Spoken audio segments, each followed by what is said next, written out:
Falcon JL Series 3 Piggyback shocks are uniquely designed to give your JL Wrangler the most comfortable ride of any shock on the market. With corner-specific sport tuning, Falcon Piggyback shocks will increase stability and ride comfort as you lift your vehicle. An optional fast adjust knob has customizable settings ranging from soft to firm to give the best ride on whatever terrain you encounter. The microdial only functions in the 2 or custom position. This allows you to choose a setting somewhere in between soft and firm. The simple installation process begins by removing the front shocks. Remember to support the axle as you do so, and be sure to retain the factory hardware. Use the provided template and mark the spot to cut a hole in the fender liner. This hole will give space for the piggyback reservoir to move around. Use a razor blade to cut the fender liner. There is a layer of insulation on the inside of the fender liner, which can be difficult to cut, but if you use a sharp knife and cut in a sawing motion, then the end result will have a clean look.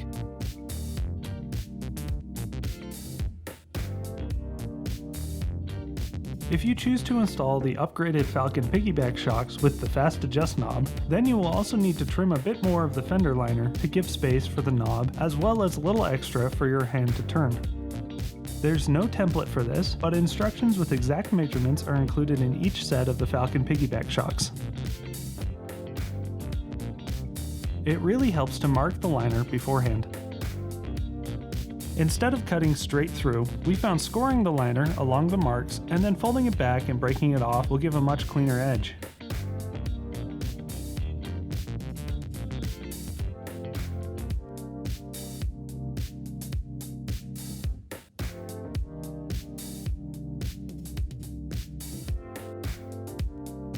With the liner trimmed, the shock can be installed. Each shock has a number on top to indicate the side of the vehicle it goes on. The 1 shocks go on the passenger or right side, and the shocks marked with a 2 go on the driver or left side. Install the upper end of the front shock using the factory hardware. You will notice an offset sleeve as well as an offset on the shock's body cap. This prevents the shock's heavy-duty body from making contact with the vehicle's frame. Position the offset lower eyelet to best prevent contact with the spring mount when the caster increases on the front axle.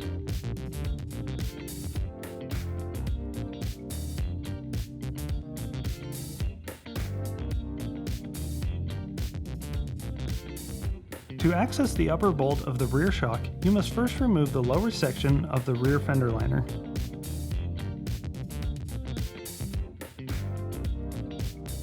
Support the rear axle and remove the factory shock. Again, retain the hardware. Before installing the rear shocks, install the provided roost guards onto the shocks. There are 3 bolts on the shaft end of the shock. Remove these and then slide the roost guard onto the shock. It helps if you push down on the roost guard a little bit to bow out the sides. Align the bolt holes on the roost guard with the threaded openings on the shock and reinstall the 3 bolts. A little blue thread lock will keep them from coming loose. Install the upper end of the rear piggyback shocks. Remember, the 1 shock goes on the passenger side and the 2 shock goes on the driver's side. Make sure the Falcon logo on the roost guard faces the front of the vehicle and install the lower eyelet using the factory hardware.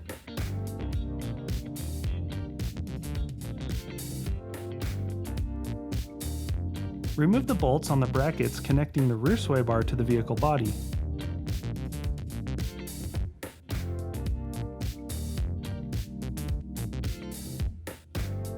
Install the provided sway bar drop locks. The increased length of the piggyback shocks can cause the sway bar link to make minor contact with the wheel and tire. Dropping the sway bar link this small amount will ensure no contact can occur between the sway bar link and the wheel and tire. If you desire to reinstall the lower section of the rear fender liner, then a section of it must be trimmed to give space for the shock reservoir. Again, use a sharp razor blade. It will make all the difference. If you are installing a shock with a fast adjust knob, then an additional section must be trimmed.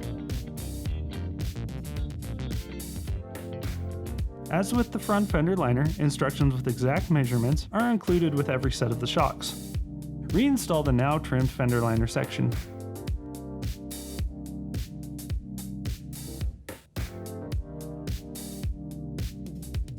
On some of the JLs we tested, we found that the added suspension droop would cause some gas tank skid plate to driveline interference. The contact wasn't severe, but any driveline contact should be addressed. When the right shock compresses and the left shock remains extended, the track bar arch pulls the axle to the right.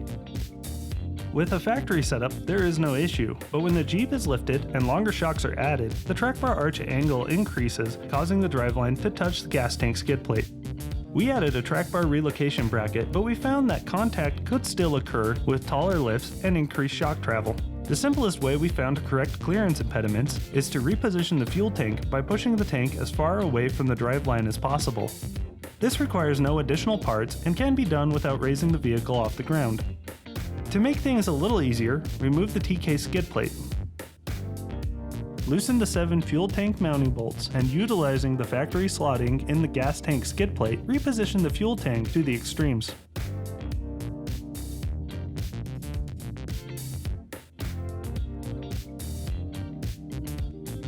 A pry bar can work, but the most effective technique we tried is to use a ratchet strap and slide the tank over to the frame. You will only notice about a 1/4 inch shift, but with this minor adjustment, you will avoid driveline to skid plate contact.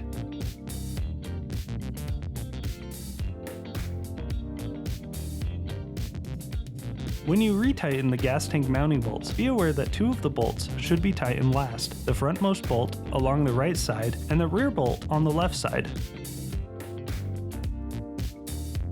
Reinstall the TK skid plate and you're good to go. It is important to check clearance before you go out on the trail. So if you have a ramp or a short wall or a big rock, then flex your Jeep out and check the clearance.